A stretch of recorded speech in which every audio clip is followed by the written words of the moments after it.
Chapter 14. Riva removed her earring and pressed the phone receiver to her ear. "Hello?" she asked breathlessly. "Riva? Hi, it's me, Pam. You busy?" "Well, kind of," Riva replied, glancing toward the hallway. She was standing beside the desk in her father's study.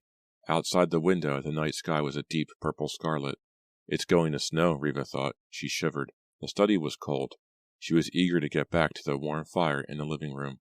"I'm really upset," Pam said, her voice thin and shaky on the other end of the line. Pam sneezed. "Sorry." "She's probably up in that drafty little bedroom of hers," Riva thought, shaking her head. "Her house is such a dreary place." "What's wrong?" she asked, trying to sound interested. "It's Victor. He broke off our date for tonight," Pam told her. "He said he had to stay home and watch his brother." "Oh, wow! I've heard that excuse before," Riva said sarcastically. "I called his house a few minutes ago," Pam continued, ignoring her cousin's remark. "And he wasn't there. His brother said he went out." "Out on a date?" Riva cried. "With who?" I don't know what to think," Pam stammered. "I really don't." "You've got to look out for those good-looking ones," Riva said cruelly. "Huh? What do you mean?" Pam demanded. "The way he checked me out when we met the other day? I could tell you a few things about your friend Victor." Riva smiled to herself, enjoying her little game, deliberately toying with Pam, knowing that she was giving her cousin more to worry about. "Why do I enjoy teasing Pam so much?" Riva asked herself. "Is it because she's such a perfect victim?" "The way he checked you out!" Pam cried shrilly. "What are you saying, Riva? Are you saying that—" Riva giggled. "No, I'm just saying watch out for him, Pam. Those dark eyes of his." "What do you know about Victor's eyes?" Pam demanded suspiciously. Riva giggled. "I know all kinds of things," she replied. "Riva, Pam sputtered. Riva's smile grew wider. Torturing Pam was so easy and so satisfying. "Riva, if I seriously thought you went out with Victor, I'd die. I really would," Pam cried, her voice trembling with emotion. "Calm down, Pam. You're getting crazy. I'm sure everything will work out," Riva replied. "You don't have to start accusing people. He only broke 2 dates." "2 dates?" Pam said thoughtfully. "How did you know that? How did you know he broke 2? Listen, Riva, if you know something about Victor, if there's something you're not telling me—" "I'm sorry, Pam, I've got to run. Call you later, okay?" Riva replaced the receiver, a smile on her face, her eyes flashing. Then, eager to get back to the warmth of the fire, she hurried to the living room, brushing back her coppery hair as she walked. As she entered the room, the firelight sending flickering shadows over the walls, Victor glanced up from the couch. "Who was that?" he asked, motioning for her to return to her place beside him. "Just a friend," Riva replied. A few seconds later, she was back on the couch, wrapped in Victor's arms, kissing him again and again, so cozy and warm before the golden fire. "Pam would kill me if she ever found out," Victor muttered. "The old sayings are the best," Riva whispered into his ear. "What she doesn't know won't hurt her." She wrapped her hands around his neck and pulled his handsome face to hers. Poor Pam was so upset. I should tell her that Victor isn't worth it, Riva thought. Or maybe it would be better to let her find out on her own. At the same time, less than 10 miles away in the neighboring town of Waynesbridge, Diane paced nervously over the threadbare carpet in Press's dingy apartment. From somewhere down the hall, violin music floated through the thin walls. Diane held her hands over her ears, trying to shut out the whiny sound, trying to think clearly. Finally, with an exasperated sigh, she picked up the receiver of the wall phone in the kitchenette and punched the number with a trembling hand. Waiting for an answer, she rubbed the sleeves of her light cotton sweater, wishing Press's landlord would send up more heat. "Hello?" Danny's voice sounded raspy and clogged, as if he had been sleeping. "Danny, we've got a problem," Diane said, speaking rapidly in a low voice that revealed how upset she felt. "Huh, Diane, what time is it?" Danny asked groggily. She glanced at her watch. "It's only 10:15. "I was getting my beauty sleep," Danny told her. He cleared his throat loudly. "Actually, I got a headache. I was trying to sleep it off. What's up?" "Your brother messed up," Diane told him, twisting the phone cord around her wrist, leaning against the faded wallpaper. "Oh no. What did Press do? What do you mean he messed up?" Danny demanded, sounding fully awake now. "He messed up," Diane repeated with a sigh. "He got himself arrested tonight." "Huh? For what?" Danny cried. "Jaywalking? Littering?" "Don't make jokes, Danny," Diane insisted. Your kid brother got into a fight and beat some guy up. Now he's sitting in the detention center. Diane waited for Danny to reply, but the line remained silent. I don't believe this, he said finally, the stupid jerk. I called your parents, Diane continued, winding and unwinding the cord. They refused to bail him out. They refused to do a thing for him. Figures, Danny mumbled. And I can't get him out, Diane said. I don't have a dime. Me either, Danny told her. The violin music grew louder. It seemed to surround Diane. She turned away, stepping into the tiny half-kitchen, trying unsuccessfully to escape from it. What about tomorrow? Danny asked in a low voice. You know, grabbing the girl. I don't know, Diane said, uttering another sigh. It's such a good idea, and now we can use the money more than ever. Danny cleared his throat again. Well, how about we do it without press? You know, just you and me. I guess we could, Diane replied, rubbing her temples. Her hands were cold as ice. I'll hide in the stockroom, just like we planned, Danny offered, and you can drive, you know. Pull up to the loading dock, keep the engine running, everything the same. We can do it, Diane. We don't need the stupid jerk. Yeah, okay, I guess. The violin music was driving Diane insane. Let's do it, Danny, and no slip-ups this time. Yeah, right, Danny agreed quickly. No slip-ups. I told you, I got my headache back. I can't put up with any slip-ups, know what I mean? Diane felt a chill run down her back as she hung up the receiver. Danny is so unpredictable, so crazy, she thought, not moving away from the wall. When he loses control, he can be really dangerous. No slip-ups, she thought, no slip-ups. Maybe bringing Danny into this was a mistake, she thought with a shudder. Maybe it was a big mistake. Chapter 15. Diane eased the car over a speed bump and headed slowly around to the back of Dalby's department store. The engine rumbled loudly, making a churning sound that echoed the churning in Diane's stomach. It has to go right this time, she thought, gripping the wheel tightly. It has to. The third time is the charm. But there were so many things that could go wrong. What if the car stalled? What if a security guard saw her parked at a loading dock? What if Riva didn't show up for her stockroom duties? What if Danny lost it? What if something got him angry and he exploded? It wouldn't be the first time, Diane thought with a shudder. She tried to force these questions from her mind, but they kept coming back. Think positive, she kept telling herself. But she was too nervous to think positive.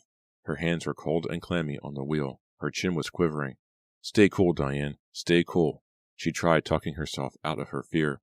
When she thought of Press sitting in the detention center downtown, her fear turned to anger. How could he do this to Danny and me, she asked herself, biting her lower lip until she tasted blood. How could he leave Danny and me to do all the work? When Press comes out, he'll expect his share of the $1 million, Diane thought bitterly. Well, we'll just have to see about that.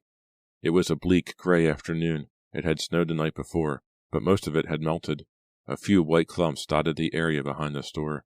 The old Plymouth let out a choked sound, like a cough. Diane eased the car through a wide open gate, and the loading area came into view. 3 concrete platforms jutted out from the back of the store. They led to roll-up garage-style doors, all 3 of which were open. Behind the doors stretched the store's enormous stockroom. A large yellow truck was backed up to the farthest loading platform. A blue-uniformed driver was closing up the back.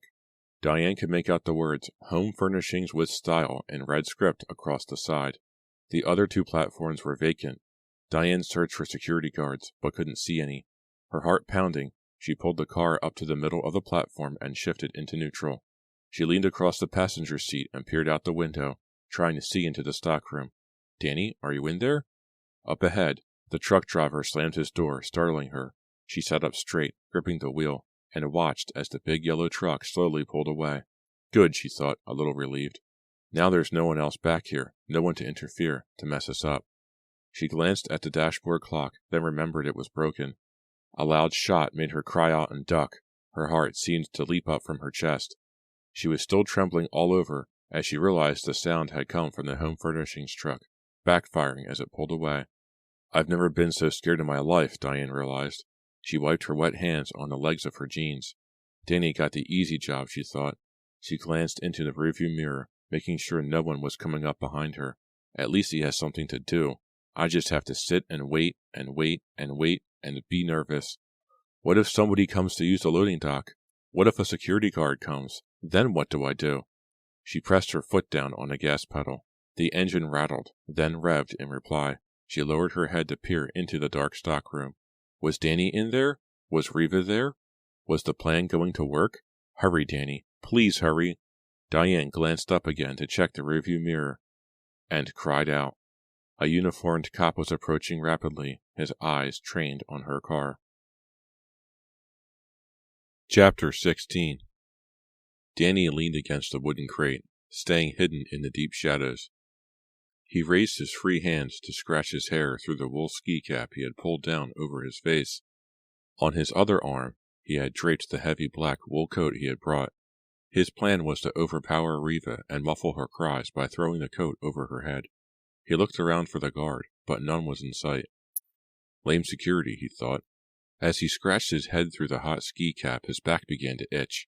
He rubbed it silently against the wooden crate. I always itch when I'm nervous, Danny thought, and I'm plenty nervous now.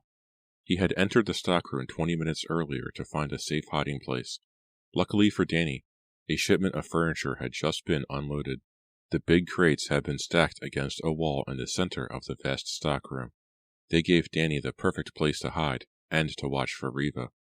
So far so good, he thought, slipping down lower behind the crate as two men walked by, their shoes scraping against the concrete floor. If only this headache would go away. The headache was a dull throb at his temples now. Danny closed his eyes and prayed it wouldn't get more intense.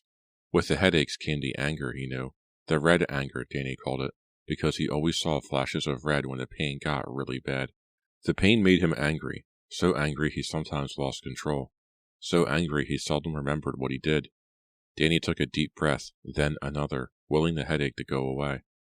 Riva, where are you? He asked silently, leaning out from behind the tall packing crate. Riva, don't keep me waiting. Please, don't keep me waiting. I don't know how long I have, until the pain takes over, until the red sweeps over me, takes control of me. Don't keep me waiting, Riva, for your own good. Footsteps. There she is. He braced himself, every muscle in his body tensed.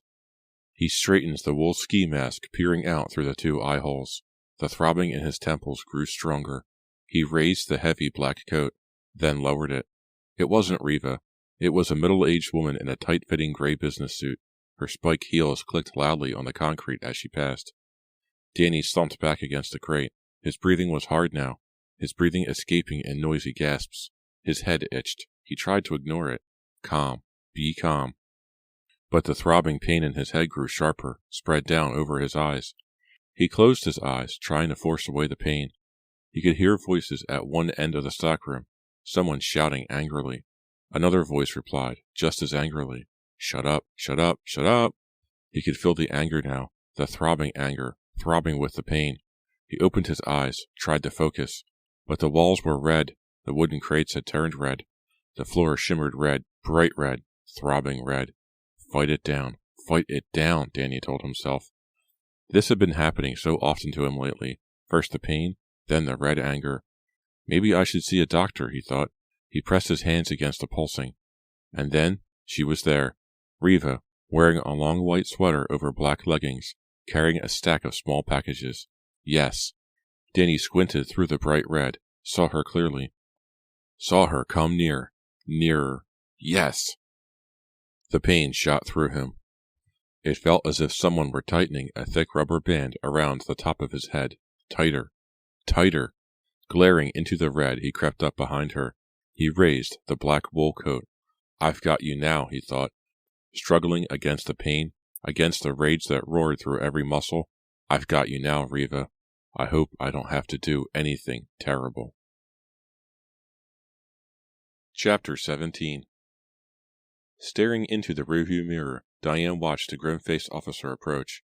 He had his dark blue cap pulled low over his forehead. His hands were in gloves, one resting on the handle of his nightstick, the other swinging at his side.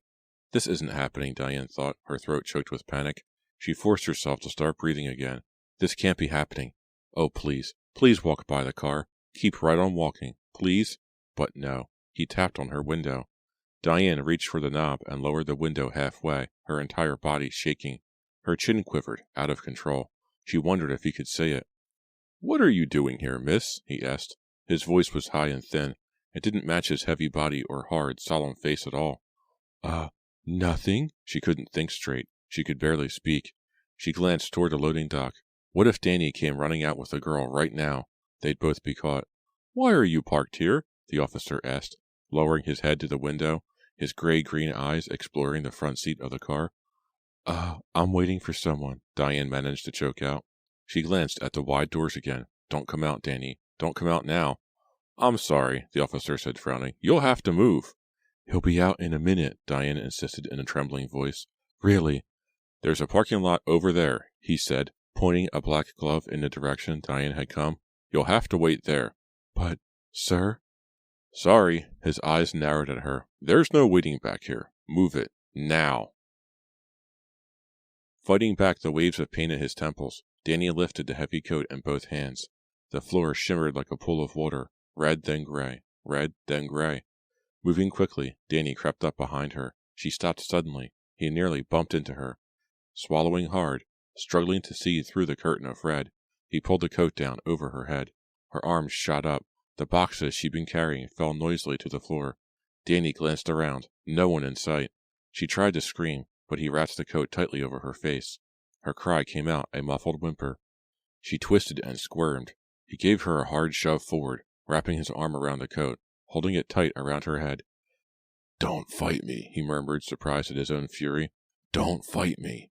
She bent in half, trying to duck out from under the coat. Her arms flailed. She uttered another muffled cry of protest. Stop it, Danny cried out in a loud, angry whisper. He shot his fist into her back. She gasped, startled by the pain. It took her only a few seconds to recover. Then she tried spinning around, twisting out of his grip. The coat started to slip. Danny leaned against her, holding the coat down over her. He drove his free hand hard into her back again. He pushed her toward the open door, shoving with his shoulder, holding on to the coat. She stiffened her legs, tried to push back. Her shoes skidded against the concrete. Stop it! Stop it! Danny cried furiously, feeling himself lose control. You want to get hurt? I'll hurt you. One hard blow knocked the girl unconscious. Then, wrapping the coat tightly over her upper body, Danny held her around the waist and dragged her to the car. Chapter 18. The officer glared at Diane. Did you hear me? Diane stared back at him, frantically thinking. What can I do? She asked herself. I can't leave this spot. If Danny comes out dragging Riva, and I'm not here. My, father is very sick, she stammered. He works here, in the stockroom. I have to take him to the hospital. That's why I stopped back here. He'll be out in 1 second. If you'll only let me... You can wait over there, young lady, the officer interrupted. I'm getting a little tired of repeating myself. Now, put the car in gear and pull it over to that spot. Don't make me write out a ticket. Diane swallowed hard. Her throat felt as if it were clogged with sand. Sorry, sir. She glanced to the platform. No sign of Danny. Thank goodness. Reluctantly, she started to shift the car into gear. I can't believe this is happening, she thought miserably. I can't believe our plans are being messed up for a third time. A wave of sadness swept over her. Loser. The words flared into her mind. I'm a loser. Press and Danny and I, we're all losers. Slowly, with the police officer still hovering over the car, she began to pull away.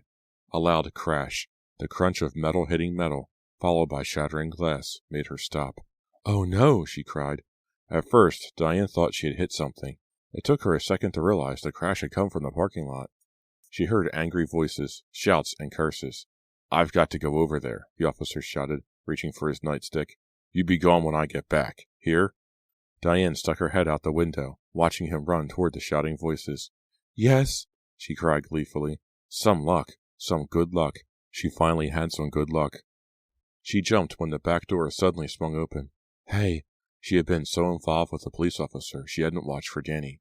Go, go, go, he shouted. She turned to the back seat to see him shove Riva into the car. The heavy coat was draped over Riva's head. She didn't move.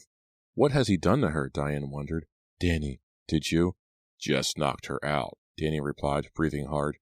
Danny shoved Riva across the seat and slid in beside her.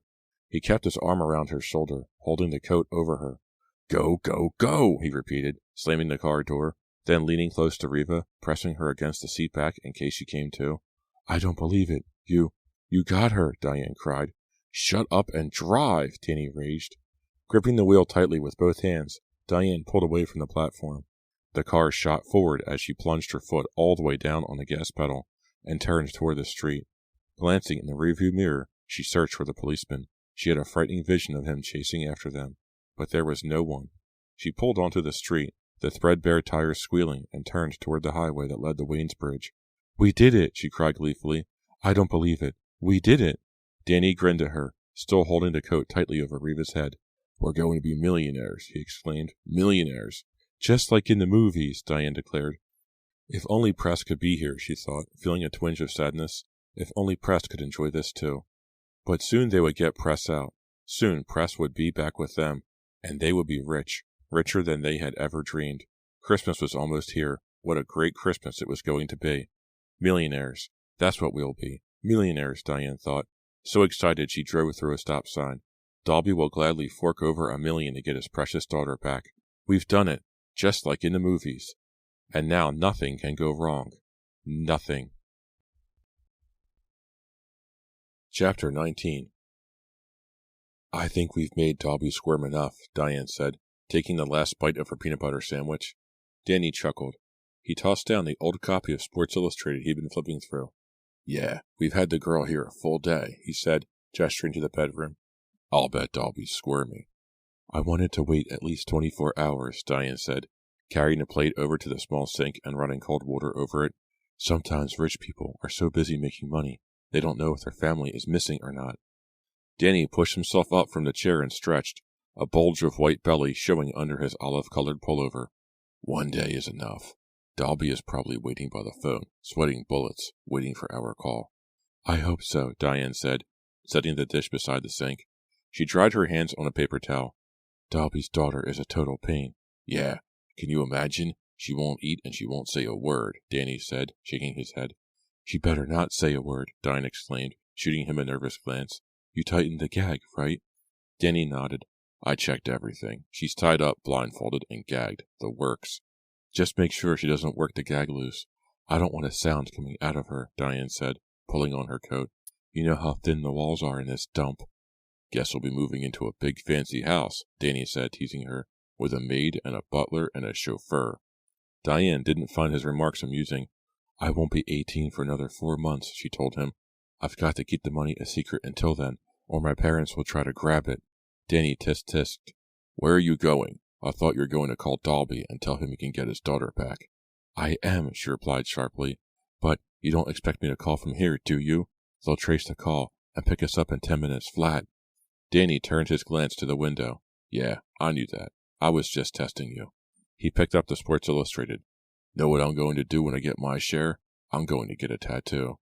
"You always had a lot of class," Diane said dryly. She zipped her coat and started to the door. "Wonder why we haven't heard from Press," Danny muttered, his face buried in the magazine. "Shh, no names," Diane said sharply, motioning to the bedroom. "I wonder too." She stopped with her hand on the doorknob. "Hope he didn't get into more trouble in the detention center." "Maybe they found out about that car he stole," Danny said. "Huh?" Diane turned around in surprise. "I never heard about that." Danny blushed. He avoided her stare. "Oh, well, he only borrowed it for a little bit. He didn't really steal it." Diane laughed. "Well, he could have offered me a ride in it. I'm getting sick of the old Plymouth." "You can buy 5 cars," Danny muttered, "after we trade Reva in." Diane glanced toward the bedroom. "Just keep an eye on her, Danny. I know you plan to take a nap the minute I leave, but watch her, okay? We don't want any slip-ups now, you know?" "Yeah, okay, he growled, scratching his head. "I'll watch her. Go make the call already. I'm getting old sitting here." Diane made her way out the door, closing it carefully behind her. She stepped out into a bright, clear day that felt more like September than December. The ground was spotted with patches of old snow, one of the few signs that it was winter. She bent to pet the head of an old hound dog that always hung around the apartment building. "Who do you belong to?" she asked it, rubbing its damp fur. "Or, do you own this joint?" The old dog wagged its tail slowly in reply. Diane climbed into the car. It took 3 tries to get the engine to grind to a start. Then she headed to the Division Street Mall, where she planned to find a secluded phone booth to make her call. The car radio was broken, but Diane didn't need it. She hummed happily to herself, tapping her hands on the wheel, rehearsing for the 1000th time in her mind what she planned to say to Mr. Dalby. Robert Dalby, Reva's father, shifted uncomfortably in his armchair. He lowered his copy of the Wall Street Journal and stared into the fireplace, watching the flames jump and dance. With a weary sigh, he picked up the newspaper and began to read again.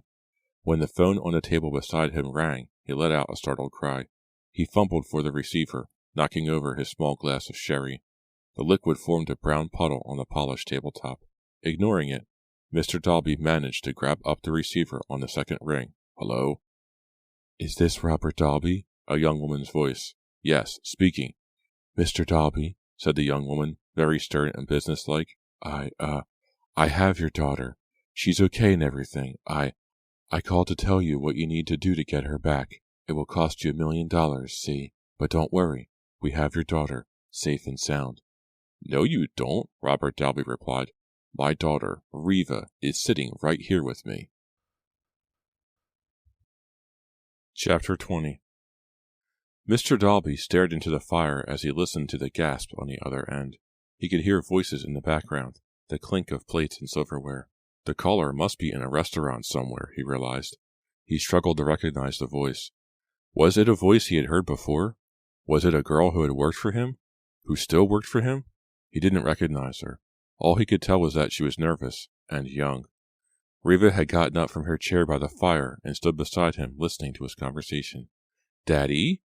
Mr. Dalby raised a finger to silence her. Riva placed an arm on the back of her father's chair and leaned close, trying to hear the voice on the other end. Mr. Dalby, would you repeat what you just said? Diane demanded in a trembling voice. She stood in a narrow phone booth at the back of the Donut Hall restaurant at the Division Street Mall. The door to the booth would close only halfway, so she stood with her back to the restaurant. I said that my daughter, Riva, is home with me, Mr. Dalby repeated gruffly. In the cramped phone booth, Diane shuddered. The walls closed in on her. Everything went dark. A heavy feeling of cold dread made her feel as if she were about to faint or scream. Was Dalby telling the truth? Was he trying some kind of stupid trick? Mr. Dalby, don't play games with us, she managed to say in a tight, shrill voice. Whoever you are, listen to me, Robert Dalby shouted. Mr. Dalby, let that girl go, Dalby sputtered into the phone. That girl is not my daughter. You will not get a penny from me. You have kidnapped the wrong girl.